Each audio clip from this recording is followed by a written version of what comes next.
अस्सलाम वालेकुम, मेरा नाम मोहम्मद सलमान और मैं पाकिस्तानी टॉप की टीम रॉयल्स कम्युनिटी का एक लीडर हूँ। आज मैं लाहौर के अंदर मनार पाकिस्तान में टूर करने आया हूँ। ये मुझे अल्हम्दुलिल्लाह इस प्लेटफॉर्म पे 72 डेज़ हो गए। यहाँ पे मेरी अल्हम्दुलिल्लाह 72 डेज़ के अंदर लाखों में अर्निंग है।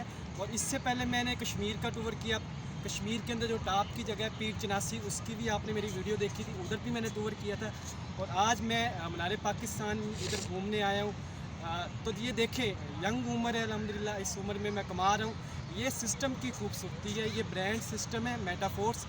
आप इस सिस्टम का आप भी हिस्सा बन सकते हैं, आप भी कमा सकते हैं। अगर मैं यहाँ से 72 दिन के अंदर लाखों की अर्निंग कर सकता हूँ तो आप भी कर सकते हैं। ठीक है, यहाँ पे आप कुछ अपने टारगेट सेट करें, ज़िंदगी के अंदर कुछ अपने टारगेट बनाए, कुछ गोल सेट करें, तो आप भी इंशाल्लाह यहाँ तक पहुँच सकते हैं। कोई मुश्किल नहीं है। आए हमारी टीम रॉयल्स कम्युनिटी का आप हिस्सा बने, तो इंशाल्लाह आपकी मुकम्मल सपोर्ट करेंगे। और कोई भी बिज़नेस होता है उसके अंदर इन्वेस्टमेंट होती है। मैंने यहाँ को इस बिज़नेस को शुरू किया था, मैंने सैकड़ों की इन्वेस्टमेंट की थी और लाखों यहाँ पे कमा रहा हूँ। ठीक है, तो शुक्रिया, थैंक यू वेरी मच।